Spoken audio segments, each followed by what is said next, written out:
Wifi चालू आहे ना? नाही, लाईट नाही तू चालू नाही केलाय. काय चालू केलं?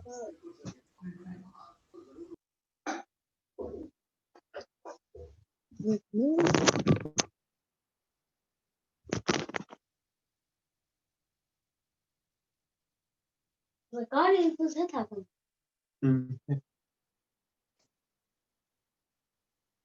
वो देखो मन तकलीफ है ठान क्या आराम शांति से बेटा बन इतनी कॉमल पड़ी है लोड पे जा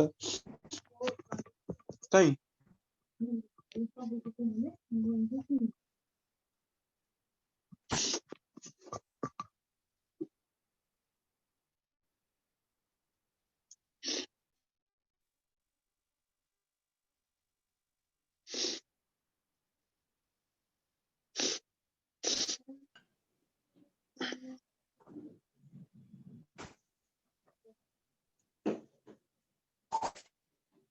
हवा કેટલું એ થાય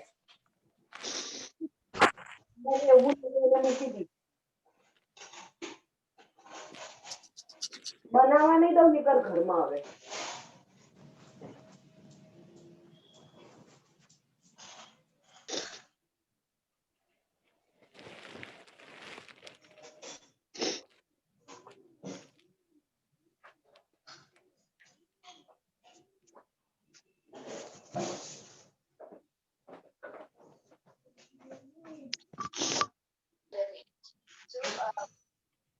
many a times when especially skill varies sentences. The sentence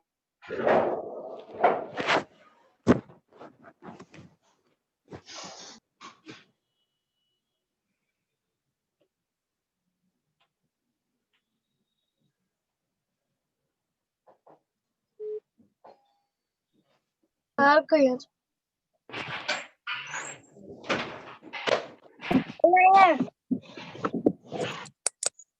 મને અંદરથી કરાવવું પડશે તો મેં ના પાડી ના પાડા અને નહીં પાડીને તો શું રહેવા દે ને બોલીશ ના ને એના જોડે કેવી છે ખબર છે પછી હું એન્જોય બક કરવાની તો બસ તું ના બને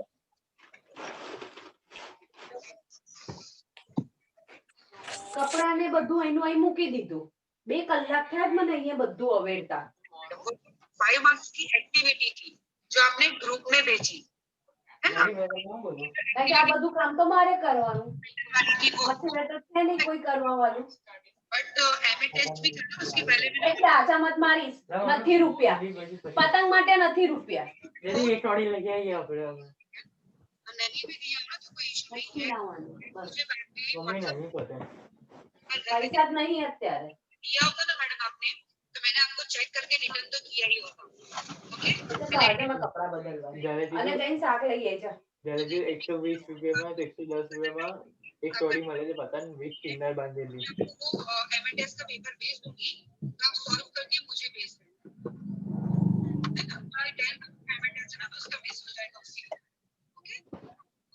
ओके नाउ आर्या अंकित बेटा आपने भी नहीं दिया है एमए टेस्ट यस वी ये नहीं चालू था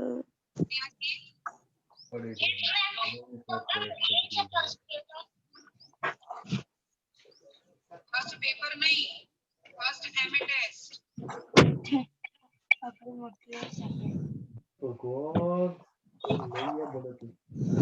दरवाजा बंद कर બરાબર છો મને લઈ જાય डाउन करना है okay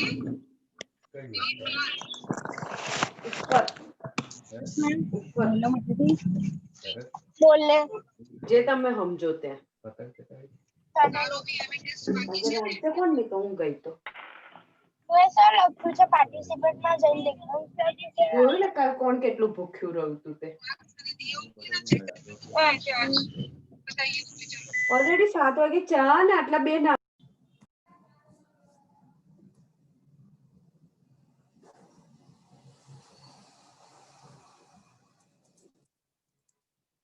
So let's start.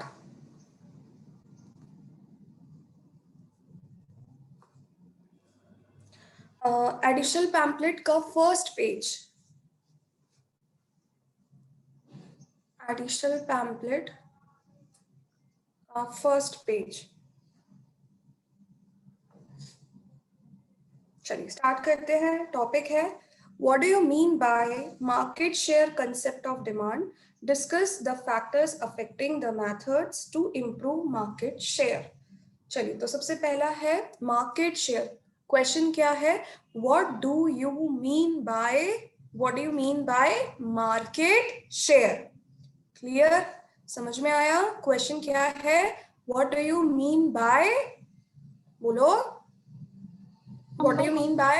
Market share yes कौन पूछा पेज नंबर बेटा? एडिशनल पैम्पलेट का फर्स्ट पेज मिला? हाँ मिल गया. करें स्टार्ट. Yes. हाँ तो व्हाट इज मार्केट शेयर? तो सबसे पहले मार्केट शेयर समझने से पहले हमें डिफरेंस पता होना चाहिए कंपनी डिमांड और इंडस्ट्री डिमांड में. तो instead of reading in the pamphlet आप लोग सब अपनी स्क्रीन पर देखिए, ध्यान से इधर देखिए. हाँ जी. तो सबसे पहले ये समझना जरूरी है कि कंपनी डिमांड क्या होता है. कंपनी डिमांड का मतलब है किसी एक कंपनी के प्रोडक्ट की डिमांड मार्केट में कितनी है. फिर से, किसी एक कंपनी के प्रोडक्ट की डिमांड मार्केट में कितनी है. किसी एक कंपनी बोले या किसी एक फर्म के प्रोडक्ट की डिमांड मार्केट में कितनी है. मान लो एक साल में पैनासोनिक के 4000 एसीज बिक पाते हैं हमारी कंट्री में. तो company demand for Panasonic is company demand for Panasonic is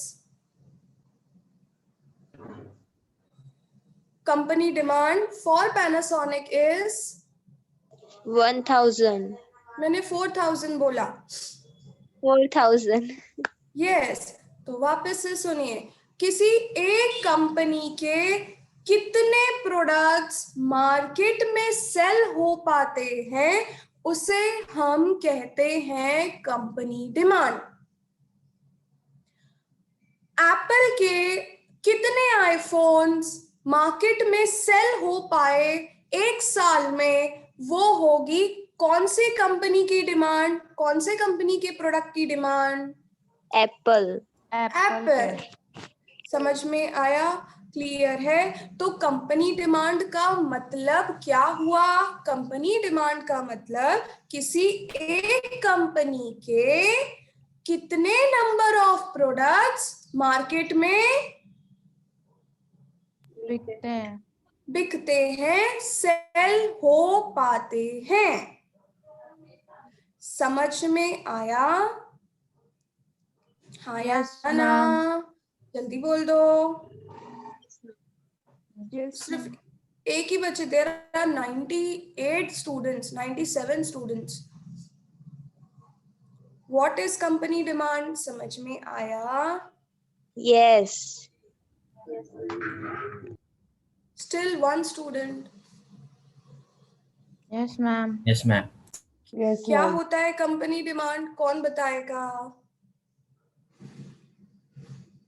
किसी बोलो बेटा.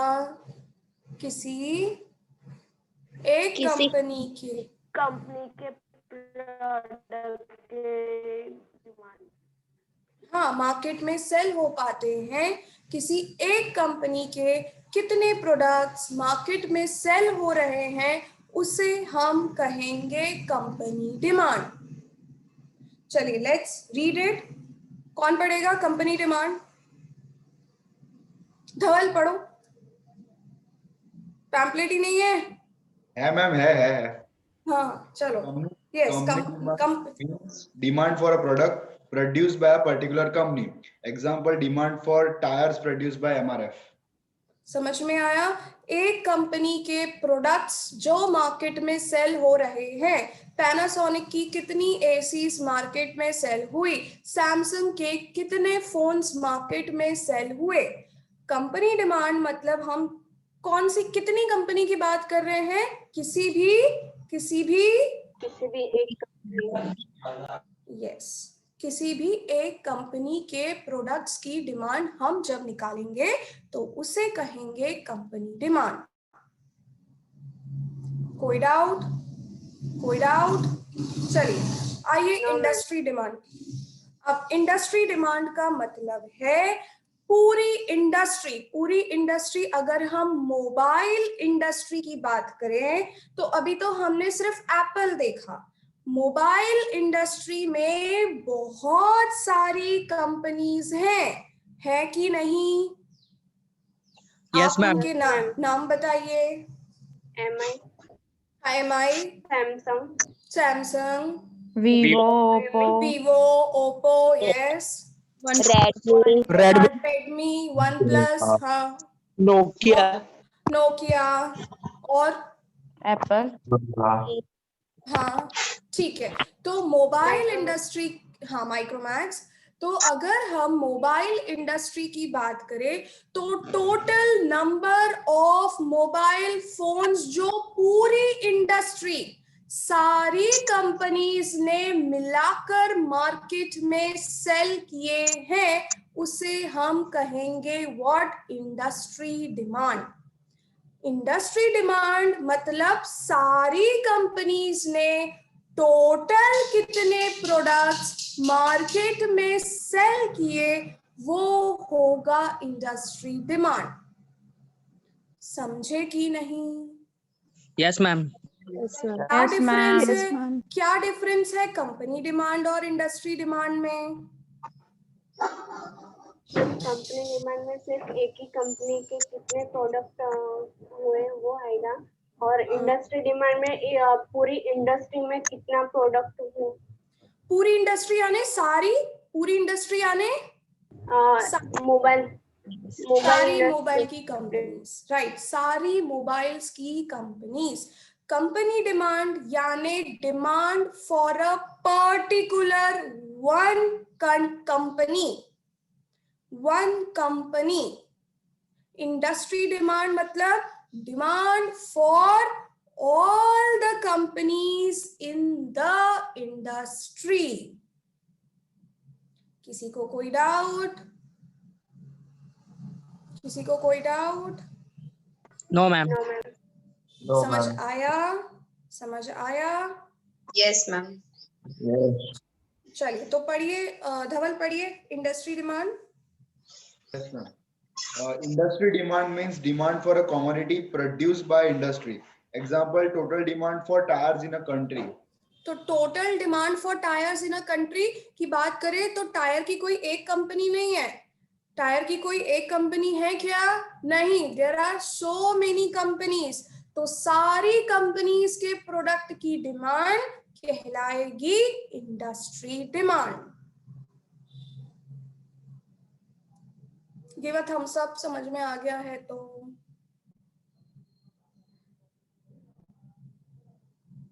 यस, बस इतने से बच्चों को आया। किसी को कोई डाउट है? No ma'am. ओके, चलिए पढ़िए धवल आगे नेक्स्ट लाइन से। When the company demand is expressed as percentage of the industry demand, such company demand is called market share. Example, total AC sold in the market in India at a given price is 10,000. Out of this, 4,000 AC are sold by Panasonic and 6,000 sold by Lloyd. Here, market share of Panasonic is 40% and 60% of Lloyd. Now, suppose demand for cell phones supplied by different firms. नहीं, नीचे नहीं, चलिए अब market share का concept समझते हैं। वहां पे साइड में कहीं पे भी छोटी सी जगह मिले तो फॉर्मूला लिखिए, market share is equal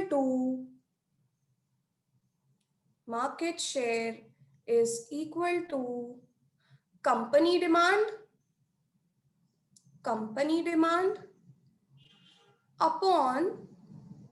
upon industry demand, company demand upon industry demand into 100. Company demand upon industry demand into 100. कैसे एग्जाम्पल में समझते हैं? क्या बोला है क्वेश्चन में? When the company demand is expressed as a percentage of industry demand. Example दिया है, called total ACs in the market in India is given at a given price is 10,000. यानी 10,000 टोटल ACs मार्केट में बिके।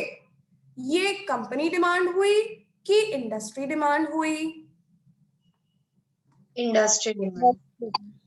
समझ में आया सबको? ये इंडस्ट्री डिमांड हुई। तो अपॉन में, हाँ अपॉन में 10,000 रफ में कहीं लिखो, कॉपी साथ में लेके बैठे हो तो अपॉन में 10,000 आ जाएगा डिनोमिनेटर में, और न्यूमरेटर में क्या आएगा जल्दी बता दो, पैनासोनिक के लिए निकालना है। तो इस 10,000 एसीज में से पैनासोनिक के कितने एसीज बिके? इस 10,000 में से 6,000. इस 10,000 में से पैनासोनिक के कितने एसीज बिके? 4,000. लिखा है लाइन, क्या लिखी है, क्या लिखा है? Out of this 4,000 ACs are sold by Panasonic. तो न्यूमरेटर में आ जाएगा 4,000 अपॉन 10,000 into 100. तो 40% आ गया। 4,000 अपॉन 10,000 into 100, तो 40% आ गया। यस और नो? Yes, ma'am. समझ में आया मार्केट शेयर कैसे निकालते हैं? Yes ma'am. हाँ, क्या है फॉर्मूला मार्केट शेयर का? Company demand upon industry demand into 100. Yes, company demand यानी सिर्फ किसी एक कंपनी के प्रोडक्ट्स की Particular company. यस, के प्रोडक्ट्स की डिमांड। और इंडस्ट्री डिमांड यानी होल कंपनी, सारी कंपनियों होल के कंपनी, मिला- सारी, ऑल द कंपनीज की डिमांड, टोटल डिमांड। समझ में आया? क्लियर है? चलिए अब मैं एक सेंटेंस बोलूंगी, आप लोग मुझे बताएंगे कि ये इंडस्ट्री डिमांड है कि कंपनी डिमांड है। सुनिए, लिखना नहीं है, सुनिए।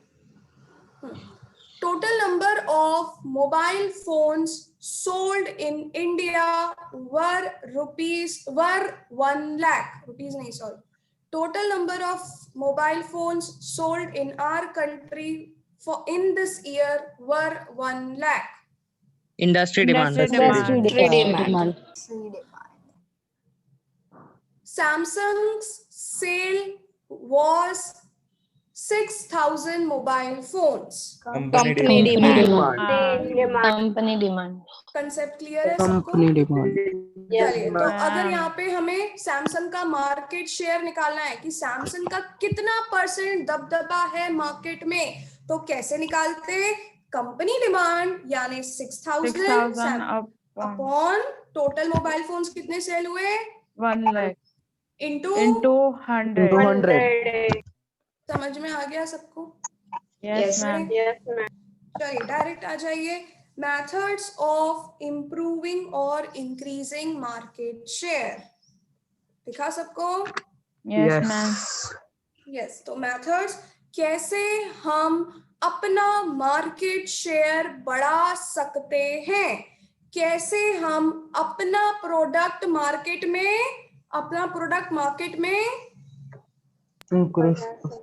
ज्यादा सेल कर सकते हैं, इंक्रीज कर सकते हैं। तो सबसे पहला पॉइंट क्या लिखा हुआ है, धवल पढ़ो।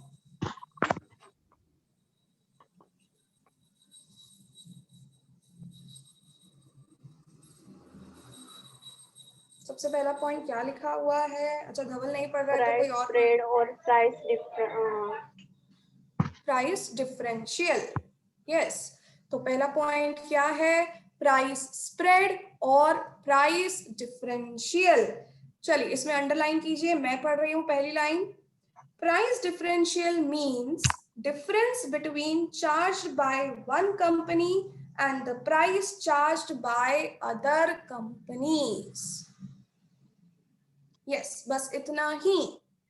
क्या होता है प्राइस डिफरेंशियल? अगर हमें अपना मार्केट शेयर बढ़ाना है, अगर हमें अपने प्रोडक्ट्स को ज्यादा सेल करना है, तो हमें हमारी प्राइस दूसरों की प्राइसेस से कम रखनी पड़ेगी। कम रखनी पड़ेगी। तो यही होता है प्राइस स्प्रेड या प्राइस डिफरेंशियल। प्राइस स्प्रेड या प्राइस डिफरेंशियल का मतलब है कि our price should be different from the competitors price. हमारी प्राइस कॉम्पिटिटर की प्राइस से अलग होनी चाहिए। मैम समझ में?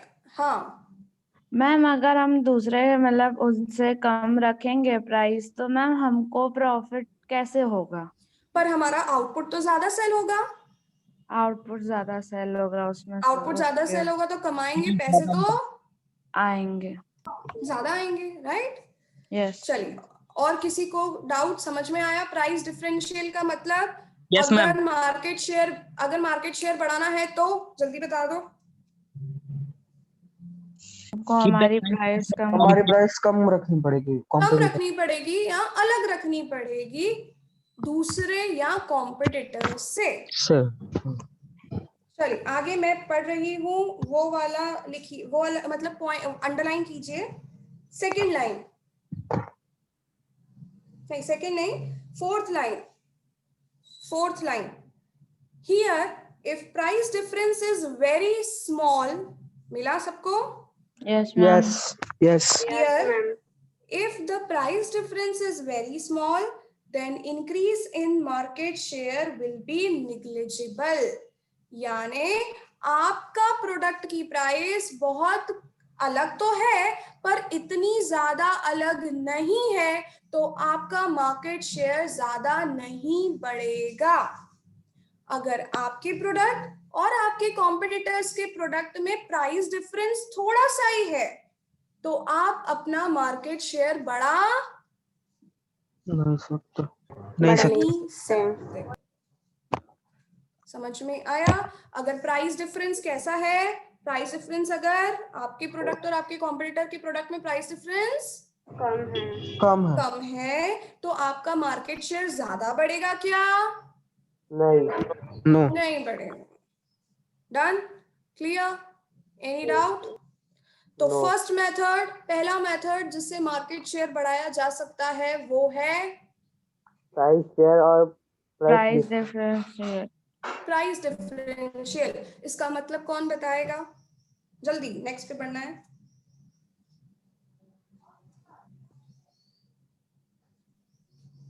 See, there are 96 students and आप में से कोई जल्दी बताइए व्हाट इज प्राइस डिफरेंस। पढ़ने की जरूरत ही नहीं है, कंसेप्ट आना चाहिए। एमसीक्यूज के लिए सिर्फ कंसेप्ट आना चाहिए, रटने की जरूरत नहीं है। प्राइस डिफरेंस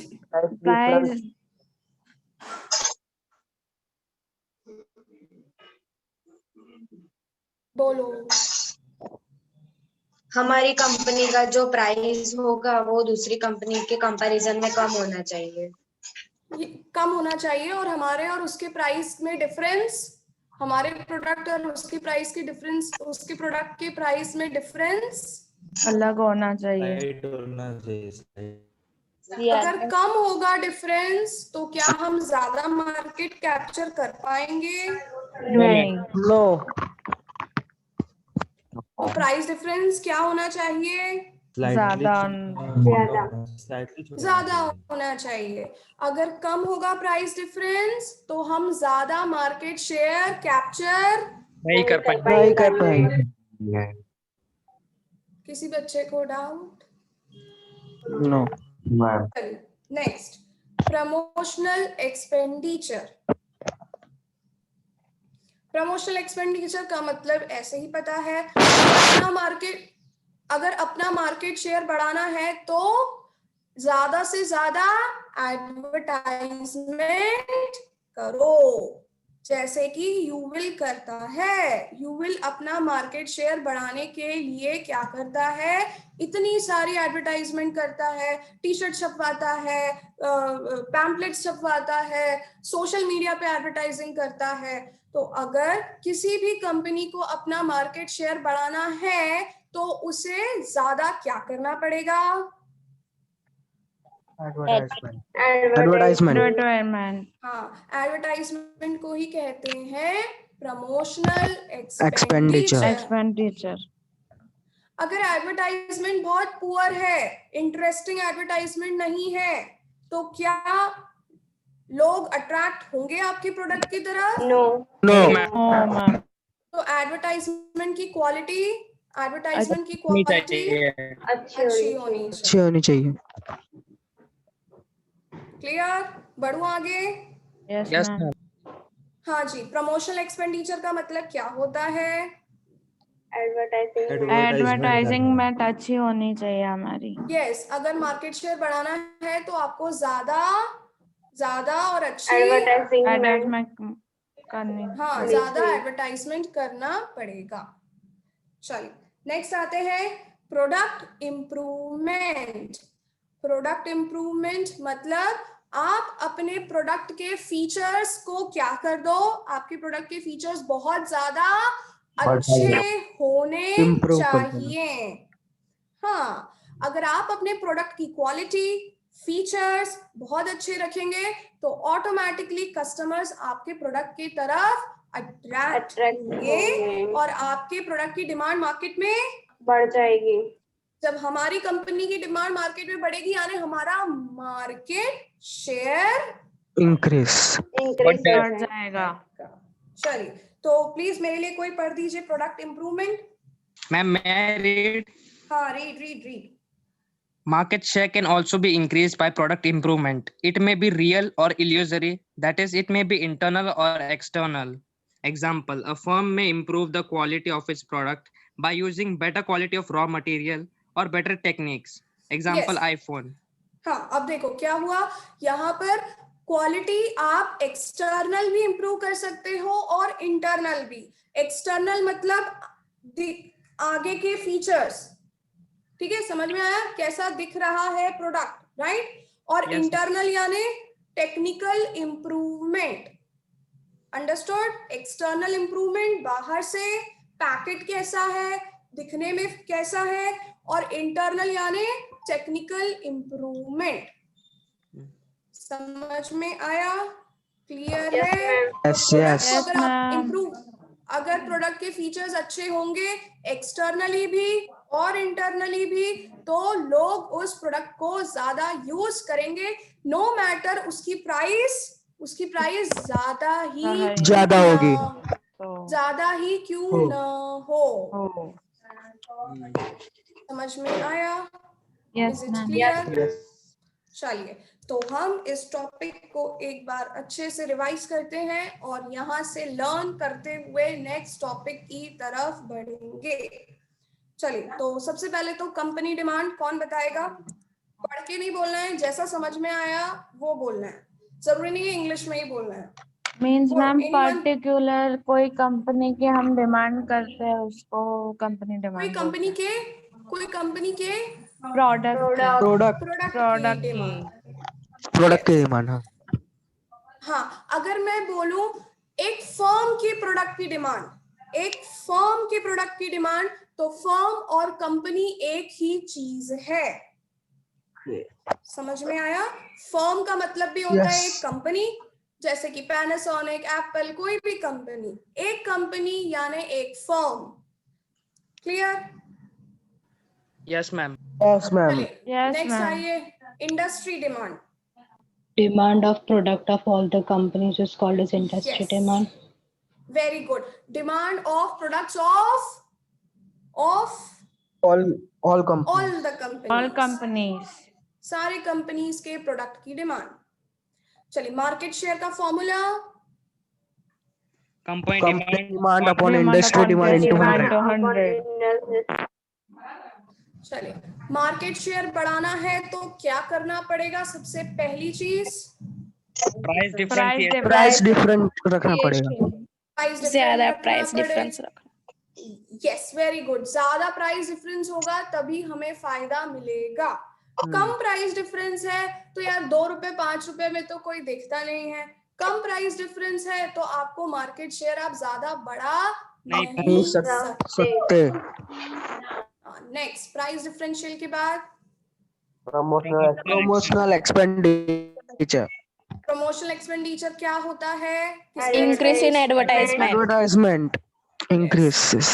एडवर्टाइजमेंट की क्वालिटी। हाँ, इसमें तो लिखा है ना, company charge slightly lower price than prices charge by the other company और this will attract more customers. तो उसका मतलब तो ये हुआ ना कि लोअर प्राइस हो तो ही अट्रैक्ट कर सकते हैं पर्सन हाँ, मार्केट। तो वही तो बोला कि हमारी प्राइस दूसरे कंपनी की प्राइस से कम होनी चाहिए, अलग होनी चाहिए, थोड़ी ज्यादा कम होनी चाहिए। अभी स्लाइटली। अरे ठीक है, स्लाइटली। अभी देखो, इसमें एक और लाइन है जो मैंने अंडरलाइन करवाई। क्या लिखा था? If the price difference is very small. ये भी तो लिखा है, अगर प्राइस डिफरेंस कम ही होगा तो क्या होगा? Then increase in market share will be negligible. ये भी तो लाइन लिखी है। ओके मैम, समझ में आया? तो प्राइस डिफरेंस अगर कम होगा तो इतना ज्यादा बेनिफिट नहीं मिलेगा।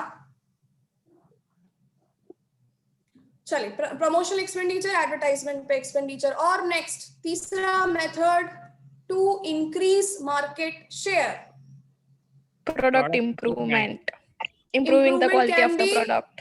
हाँ, इम्प्रूवमेंट कैन बी इंटरनली और Externally. एक्सटर्नल। अगर प्रोडक्ट की फीचर्स बहुत अच्छे हैं, इंटरनल और एक्सटर्नल फीचर्स बहुत अच्छे हैं, तो भले ही प्राइस Costly. ज्यादा क्यों ना हो, आपका प्रोडक्ट ज्यादा ही मार्केट में सेल होगा। Done? Yes, any ma'am. Doubt? किसी को डाउट? अरे अरे अरे, म्यूट हो जाओ। सॉरी, नेक्स्ट टॉपिक आइए, पहले पैम्पलेट पे। फर्स्ट पैम्पलेट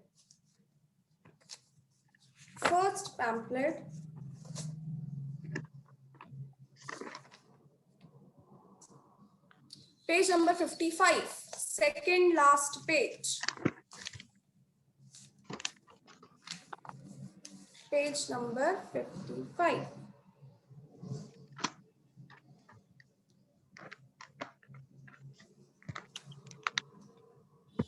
डिमांड फोरकास्टिंग लिखा सबको?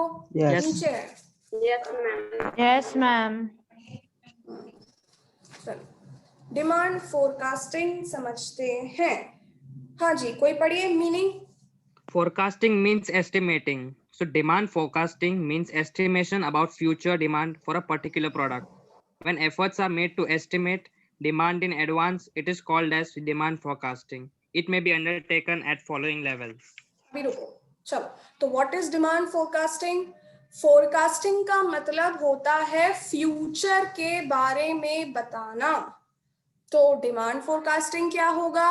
जब हम ये प्रेडिक्ट करते हैं, ये एस्टिमेट करते हैं कि इस महीने हमारे इतने प्रोडक्ट्स बिकेंगे, उसे कहते हैं डिमांड फोरकास्टिंग। समझ में आया what is demand forecasting? Ashka Patel from OP road, what is that? क्या कर रहे हो? हाँ, क्या होता है डिमांड फोरकास्टिंग? क्या बोला मैंने? हाँ बातें कर रहे थे, बोलो। Demand Future forecasting estimation about Demand. particular demand. Yes यानी इस साल यू विल में, मतलब आने वाले साल में यू विल में, FY में इतने स्टूडेंट्स नए आएंगे, तो this is what demand forecasting. F से फोरकास्टिंग, F से फ्यूचर, ठीक है। फोरकास्टिंग हमेशा किसके लिए होती है? फोरकास्टिंग हमेशा फ्यूचर फ्यूचर के लिए होती है।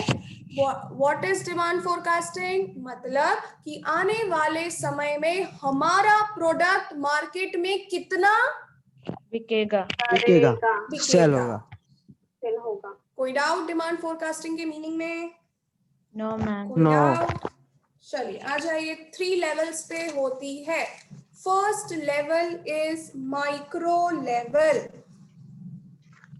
It means demand forecasting for the product of one firm. One firm, firm का एक और नाम कंपनी, लिख दो वहां कंपनी। तो अब मुझे इसका मतलब बताओ, तुम्हें पता है, तुम बता सकते हो। Ma'am, it's finding the approximate demand for a particular firm or company.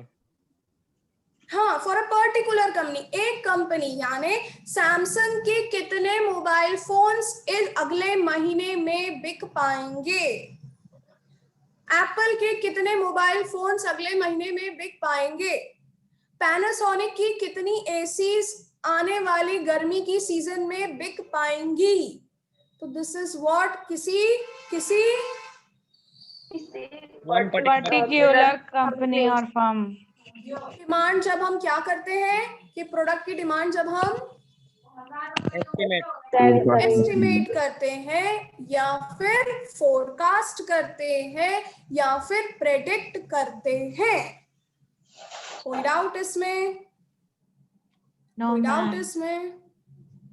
चलिए माइक्रो के बाद आते हैं इंडस्ट्री लेवल। अब पूरे इंडस्ट्री यानी सारे मोबाइल फोन, सारी कंपनीज के मोबाइल फोन्स, कितने मोबाइल फोन्स आने वाले समय में बिक सकेंगे। क्या किसी एक कंपनी की बात की? नहीं। तो वो है इंडस्ट्री लेवल। समझ में आया? क्लियर है? चलिए third is macro level. It means forecasting aggregate demand for the nation as whole. यानी पूरे नेशन में, पूरी कंट्री में सारे गुड्स कितने बिकेंगे। समझ में आया? जैसे कि एग्जाम्पल आया है न्यूज में कि आने वाले टाइम में कंट्री की जीडीपी 7% से भी ऊपर होगी। जीडीपी 7% से भी ऊपर होगी, यानी ग्रोथ 7% से भी ऊपर होगी। किसके लिए बताया है? किसी एक कंपनी के लिए? किस पूरी इंडस्ट्री के लिए? नहीं, पूरी कंट्री के लिए, पूरे नेशन के लिए। यस तो जब हम कुछ भी फोरकास्ट करते हैं पूरे नेशन के लिए तो वो आएगा मैक्रो लेवल में। Forecasting for the entire nation, future के बारे में बताना पूरी कंट्री के लिए, that is called as macro level. Clear? Understood? Yes ma'am. चलिए तो डिमांड फोरकास्टिंग 3 लेवल्स पे होती है। सबसे पहला माइक्रो, दूसरा industry, and third macro. Clear? Micro यानी ओनली वन फोरकास्ट करना, वन कंपनी। इंडस्ट्री मतलब ऑल कंपनीज की इकट्ठी डिमांड करना।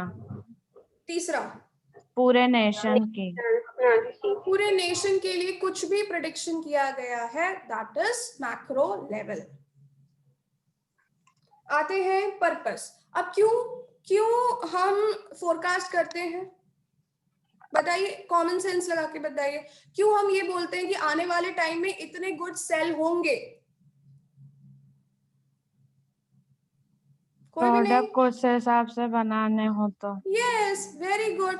अगर हमें प्रेडिक्शन हम सही करेंगे कि इतने प्रोडक्ट्स बिकेंगे, तो आज हम उसके लिए पहले से ही तैयार रहेंगे, उसको हम प्रोडक्शन करना स्टार्ट कर देंगे। क्लियर है? समझ Yes, में ma'am. आया?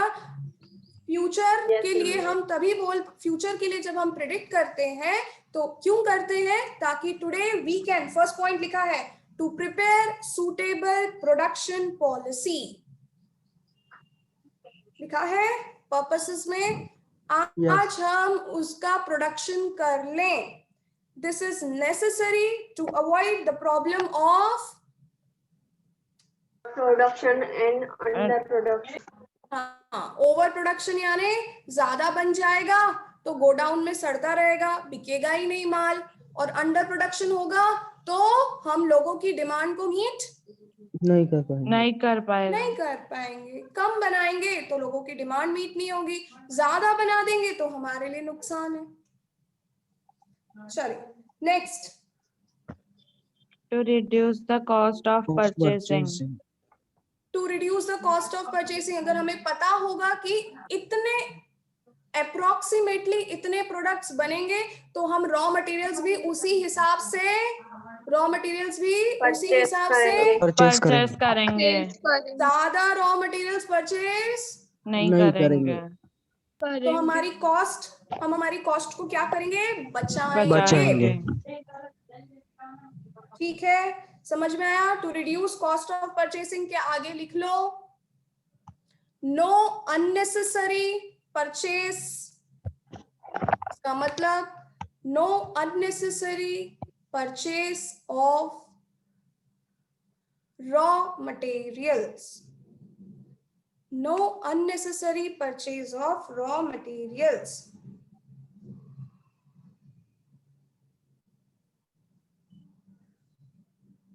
चलिए इसके बाद डायरेक्टली आइए फिफ्थ वाले पॉइंट पे, to fix sales target for salesman. यानी हमें पता होगा कि इतने प्रोडक्ट्स हमारे मार्केट में बिकेंगे तो हम सेल्समैन को भी टारगेट उसी हिसाब से देंगे। यस, सेल्समैन को टारगेट दिया जाता है कि इस महीने इतनी सेल्स करनी है। क्लियर? तो जब हमें पता होगा कि डिमांड कितनी है, उसी हिसाब से हम सेल्समैन को क्या देंगे?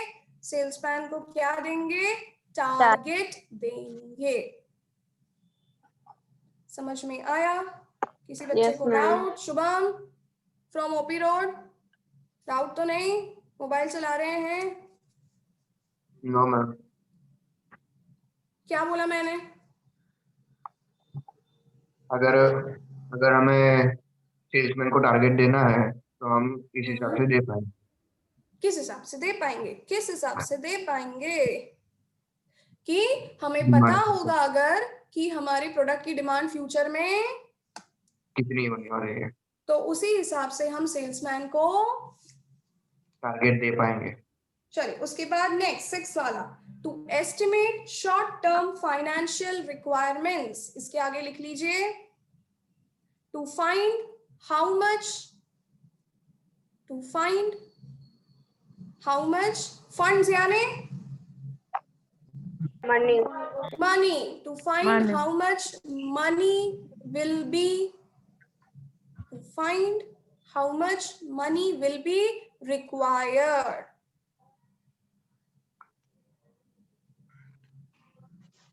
ठीक है, समझ में आया? अगर हमें पता होगा कि इतने प्रोडक्ट्स तो हमारे बिकेंगे ही सही, तो हमें ये भी पता पड़ेगा कि कितने हमें पैसों की जरूरत है ताकि हम रॉ मटेरियल्स खरीदकर प्रोडक्ट्स बना सकें। क्लियर? अंडरस्टूड? चलिए, तो शॉर्ट टर्म पर्पस में पहला पर्पस था कि हमें पता होगा अगर कि कितने प्रोडक्ट्स हमारे बिकेंगे अप्रोक्सीमेटली, तो हम प्रोडक्शन भी उसी हिसाब से करेंगे, ना तो ओवर प्रोडक्शन होगा ना ही अंडर प्रोडक्शन। यस। सेकेंड है to reduce the cost of purchasing. Unnecessary हम रॉ मटेरियल्स परचेस परचेस करेंगे। चलिए उसके बाद आए फिफ्थ वाला, सेल्स पर्सन का टारगेट हम फिक्स कर पाएंगे। नेक्स्ट सिक्स्थ वाला, हमें पता होगा कि हमें कितना मनी चाहिए, पैसे की जरूरत है। यस, लॉन्ग टर्म पर्पस में पहला, to decide to form a new business unit to expand existing business unit, यानी हमें अगर पता होगा कि हमारे कितनी डिमांड है तो उसी हिसाब से हम एक नया बिजनेस यूनिट भी स्टैब्लिश करने का सोचेंगे। क्लियर है? अगर हमारे प्रोडक्ट की डिमांड बहुत ज्यादा है, हमारी कंपनी बहुत ट्रेंड में चल रही है मार्केट में, तो हम एक और बिजनेस आउटलेट या एक और बिजनेस यूनिट स्टैब्लिश करना चाहेंगे। समझ में आया? क्लियर है? Yes ma'am. तो डिमांड फोरकास्टिंग इसलिए जरूरी है ताकि हम ये डिसाइड कर पाए कि हमें एक और बिजनेस यूनिट खोलना है कि नहीं। फिर थर्ड पे आ जाओ direct, to estimate long term man power requirement, मतलब ये पता कर पाएंगे कि हमें कितने स्टाफ की जरूरत होगी या है, आने वाले टाइम में हमें कितने स्टाफ की जरूरत है। डन। चलिए नेक्स्ट पे आते हैं, मेथड्स फॉर डिमांड फोरकास्टिंग। अब ये कैसे पता लगाया जाता है कि आने वाले समय में हमारे प्रोडक्ट की डिमांड ज्यादा होगी कि कम होगी? कम होगी। सबसे पहला, सर्वे ऑफ बायर्स इंटेंशन। सर्वे का मतलब क्या होता है? जिन्होंने भी प्रोडक्ट खरीदा है उनसे उनका रिव्यू या फीडबैक लेना हुआ होता है हमारे साथ। बहुत बार ऐसा होता है हम फीडबैक फॉर्म भरते हैं और जैसे ही अभी अभी आपने भरा है टीचर्स के लिए, यस, तो फीडबैक फॉर्म भरा है तो अब हमें पता है कि इनमें से कितने बच्चे हैं जो हमारे साथ नेक्स्ट सेम में कंटिन्यू करेंगे आपके फीडबैक फॉर्म को देखकर। तो हर ऑर्गेनाइजेशन में कस्टमर्स का सर्वे या फीडबैक लिया जाता है, उससे पता पड़ता है कितने लोग हमसे खुश हैं और कितने लोग हमसे खुश नहीं हैं। नहीं। समझ में आया? क्लियर है? पढ़ने की जरूरत नहीं है, कंसेप्ट आना चाहिए। लाइन जो मैं बोल रही हूँ वो अंडरलाइन कर लेते हैं। It is most direct method.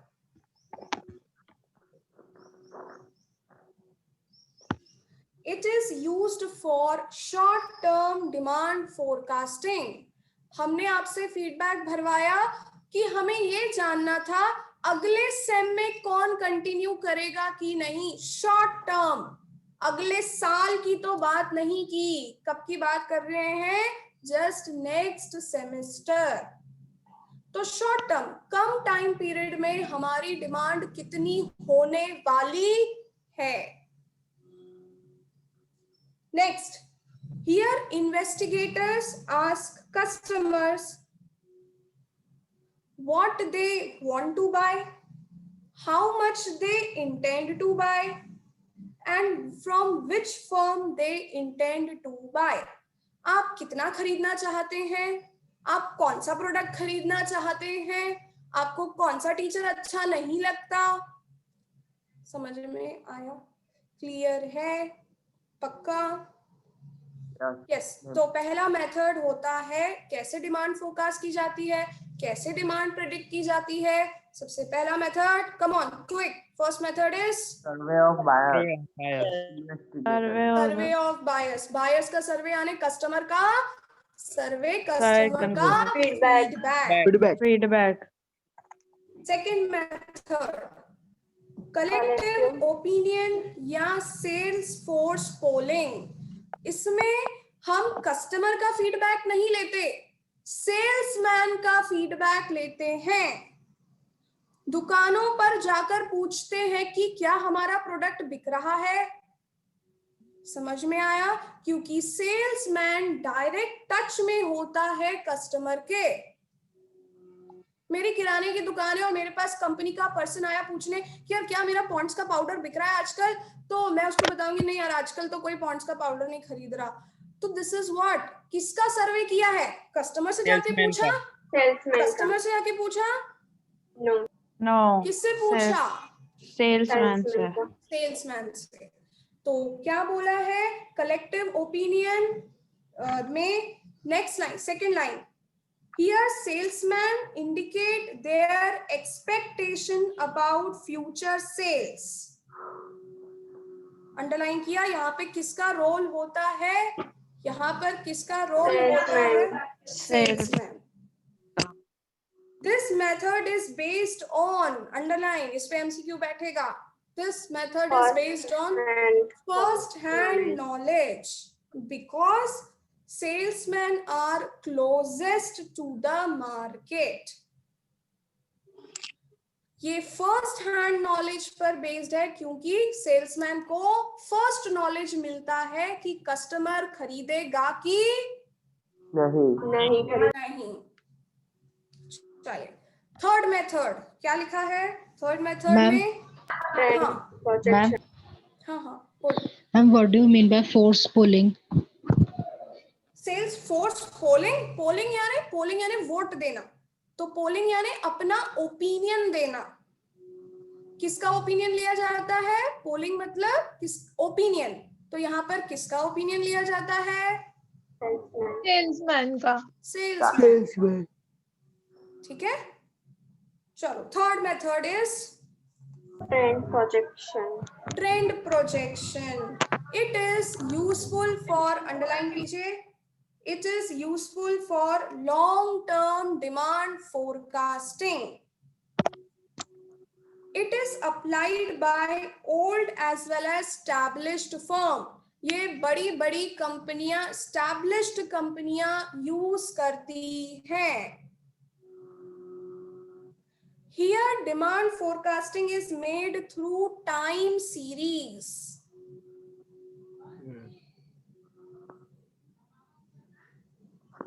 चलिए अब समझते हैं time series. Time series statistics का एक इंपॉर्टेंट टूल है जिससे डिमांड फोरकास्टिंग होती है। तो इसमें फॉर्मूला लगाया जाता है, लिखा हुआ है, देखिए अंडरलाइन कीजिए, O is equal to TSCI। O है ऑब्जर्व डेटा, T है ट्रेंड, सेक्शनल वेरिएशंस, इन्हें लर्न नहीं करना है, बस एक बार पढ़ना है। और इसमें सिर्फ ये इंपॉर्टेंट है कि ऐसा कौन सा मेथड है जिसमें टाइम सीरीज यूज की जाती है।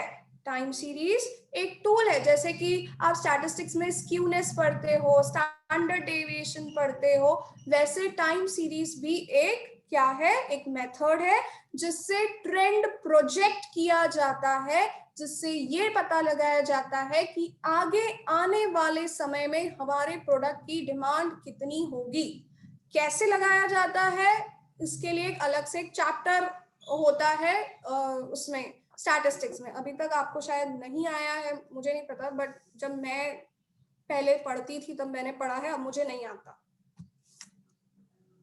ठीक है, तो इसमें एक और चीज अंडरलाइन कर दीजिए, through time series.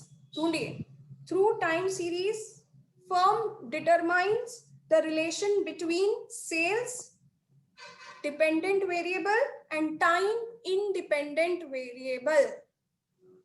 Sales dependent है बहुत सारी चीजों पर टाइम तो चलता ही जा रहा है, टाइम किसी पर भी डिपेंडेंट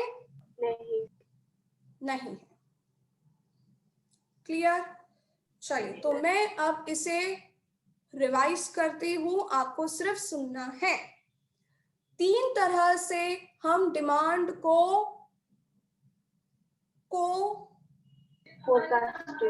फोरकास्ट करते हैं। सबसे पहला मेथड है सर्वे ऑफ बायर्स। इसमें किससे बातचीत की जाती है, किससे फीडबैक लिया जाता है? कस्टमर्स से। ये शॉर्ट टर्म डिमांड फोरकास्टिंग का एक मेथड है। दूसरा सेल्स फोर्स पोलिंग। पोलिंग यानी ओपिनियन लेना। यहाँ पर किसका ओपिनियन लिया जाता है? सेल्समैन सेल्समैन का ओपिनियन लिया जाता है और इसे हम कहते हैं फर्स्ट हैंड। ये किस पे बेस्ड है?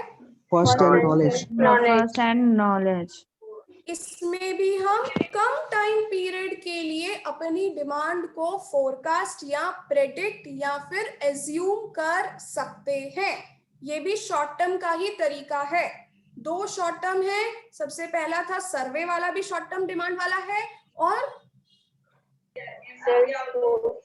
सेल्स फोर्स भी शॉर्ट टर्म। थर्ड मेथड था ट्रेंड प्रोजेक्शन। ट्रेंड प्रोजेक्शन मतलब इसका यूज बेस्ड ऑन करना टाइम सीरीज। टाइम सीरीज पे। बेटा किसी के घर में पीछे नॉइज है तो म्यूट हो जाओ।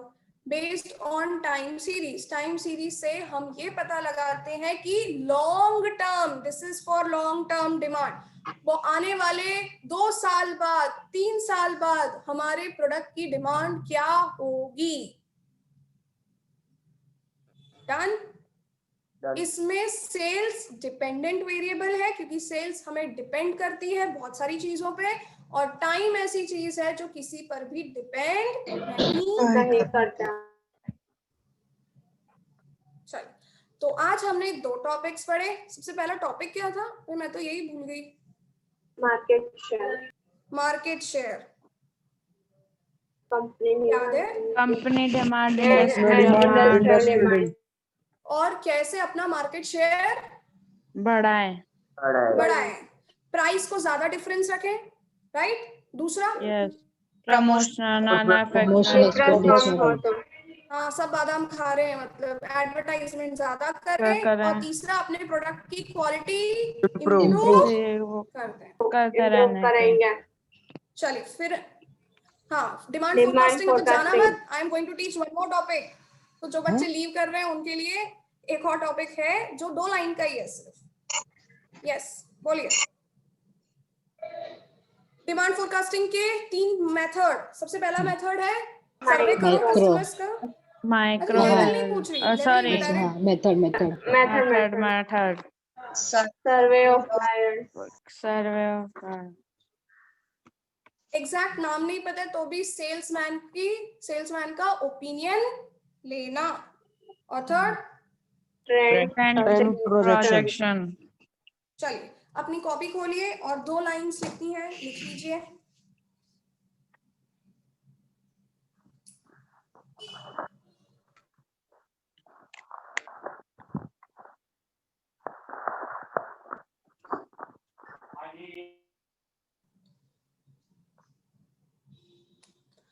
लिखिए first point, dynamic economics.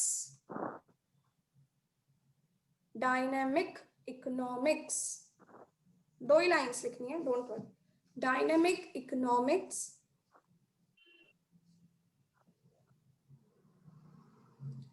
it involves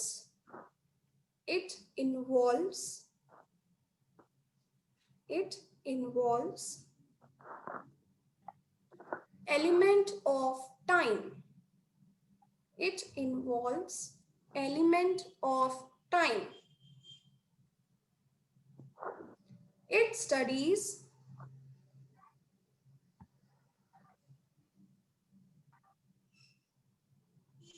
changes in the economy. It studies changes in the economy over a period of time. Over a period of time. Example, population growth, income growth,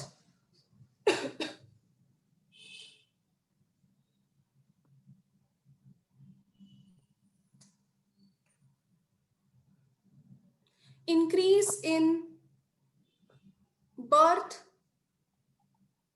increase in births, BIRTHS, increase in births and deaths.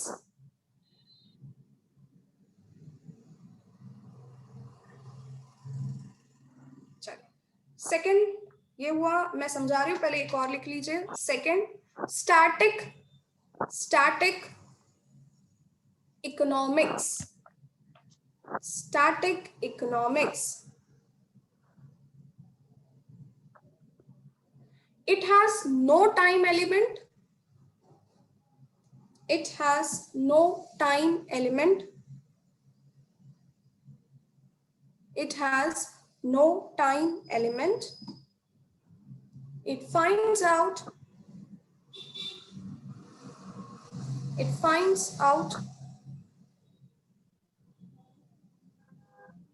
relationship.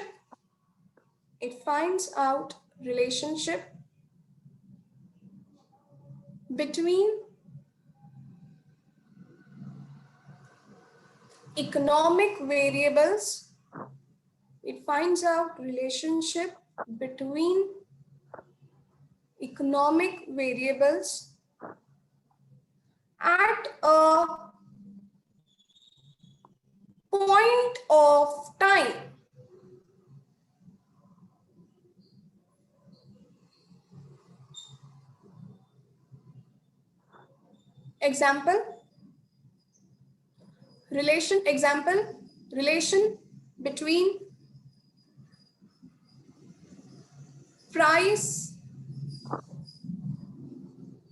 Relation between price and demand at a point of time.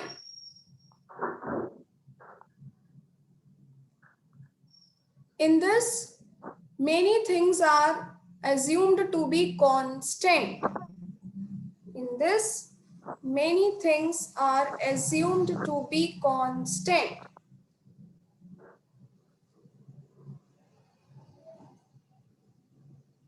चलिए, अब दोनों में पहले difference समझते हैं.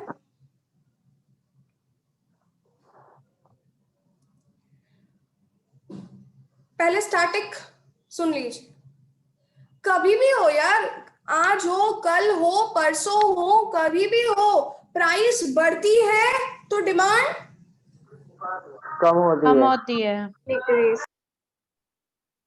कोई भी time period हो रहा है, आज होगा, कल होगा, गर्मी हो, सर्दी हो, इंडिया हो, पाकिस्तान हो, यूके हो, यूएस हो, तो स्टैटिक इकोनॉमिक मतलब चीजें क्या है यहाँ पर? चीजें यहाँ पर क्या है? कांस्टेंट है. तो जब हम टाइम को नहीं देखते, टाइम का जिसमें कोई रोल नहीं है, भले आज हो, कल हो, कैसा भी हो, दो चीजों की रिलेशनशिप हमेशा कांस्टेंट. हम दोनों भाई बहन हैं, तो आज हो, कल हो, परसों इस जन्म में हम भाई बहन नहीं रहेंगे. राइट? टाइम का फैक्टर है यहाँ पर. यस. टाइम का फैक्टर है यहाँ पर. नहीं है. सुबह हो, रात हो, हम भाई बहन ही रहेंगे? नहीं है. तो जब किसी दो इकोनॉमिक वेरिएबल्स जैसे कि प्राइस हो गई, डिमांड हो गया, उनका रिलेशनशिप क्या रहेगा? उनका रिलेशनशिप सेम रहेगा, भले ही टाइम कुछ भी क्यों ना हो. उसे कहते हैं स्टैटिक इकोनॉमिक्स. समझ आया? Yes sir. क्या समझ आया? बताओ, जल्दी बता दो. तुमको भी भूख लगी है, मुझे भी. जल्दी बताओ.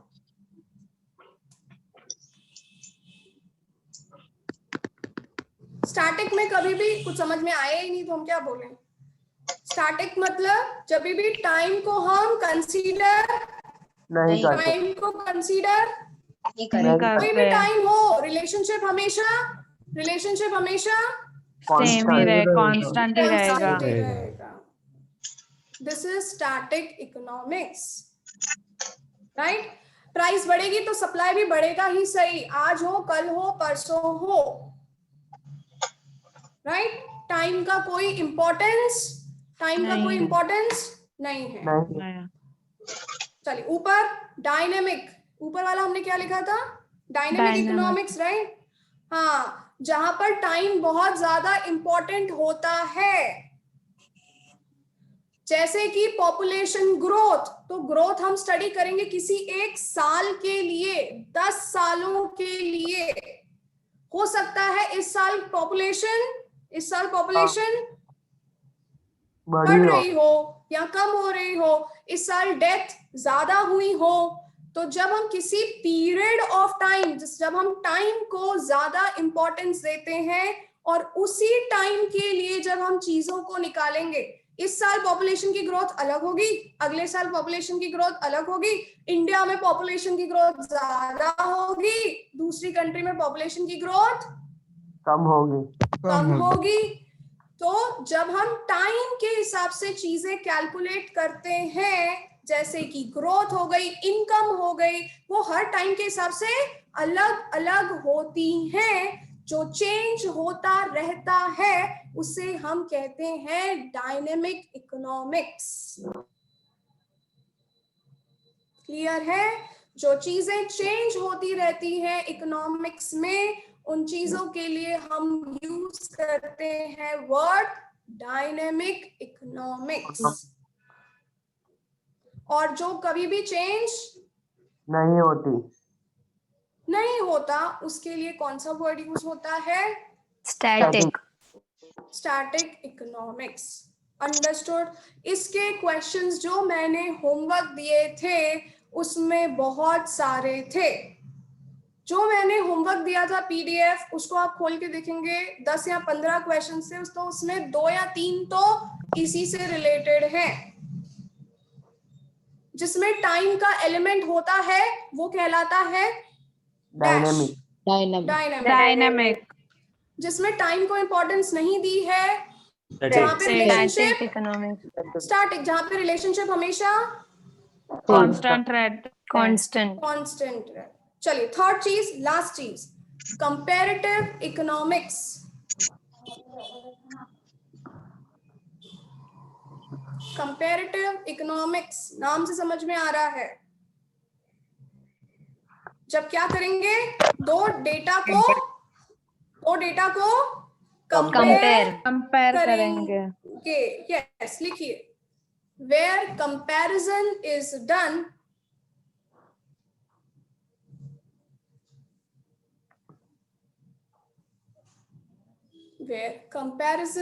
done between information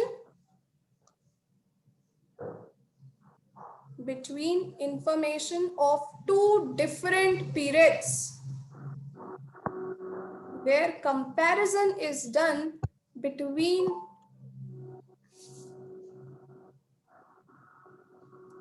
between information of two different periods.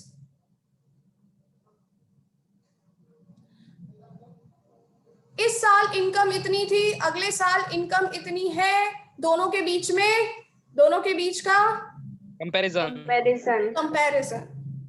क्यों बढ़ी, क्यों कम हुई, ये रीजंस निकालना, कंपेयर करना आता है। कंपेयर क्या लिखवाया मैंने, क्या आता है? कंपैरेटिव स्टैटिस्टिक्स या कंपैरेटिव इकोनॉमिक्स भी कह सकते हैं। ठीक है, क्लियर है? इस क्लास के मार्क्स इतने हैं, उस क्लास के मार्क्स इतने हैं, दोनों को कंपेयर करना। इस साल रिजल्ट इतना है, अगले साल रिजल्ट इतना है, नेक्स्ट ईयर, दोनों को कंपेयर करना। ठीक है, तो ये तीनों जो पॉइंट्स हैं, वेरी वेरी आईएमपी, एक एमसीक्यू इसमें से आएगा ही सही। डायनेमिक जो बदलता रहता है टाइम के साथ, स्टैटिक टाइम कुछ भी हो वो हमेशा कांस्टेंट रहेगा। मेरी तरफ से, अब सुनो, एक मिनट मेरे को बोलने दो, मेरी तरफ से सिलेबस इज कंप्लीटेड। आपको कैसे पढ़ना है उसके लिए आप सबको आज एक व्हाट्सएप मैसेज आएगा। हम एक और क्लास रखेंगे नेक्स्ट वीक थर्सडे को, मतलब नेक्स्ट वीक यानी ये वाला वीक तो थर्सडे को तुम पतंग उड़ाओगे, नेक्स्ट वीक थर्सडे को 21st डेट है, ठीक है। अब पूछो। हम कंपैरेटिव का आपने दूसरा नेम कंपैरेटिव स्टैटिस्टिक्स या कंपैरेटिव इकोनॉमिक्स। आपको कोई भी डाउट होता है आप मुझे कॉल कर सकते हैं, व्हाट्सएप भी कर सकते हैं, ठीक है। फिर भी हम मिलेंगे एक और बार थर्सडे को, जिसमें हम इलास्टिसिटी के मैं क्वेश्चंस करवाऊंगी। और पढ़ना कैसे है, पहले क्या पढ़े बाद में क्या पढ़े, इंपॉर्टेंट आईएमपी, ये तो बहुत जरूरी है, इंपॉर्टेंट क्या है क्या नहीं है, तो उसके लिए आपको एक व्हाट्सएप मैसेज आएगा पूरा स्टडी प्लान के साथ, ठीक है।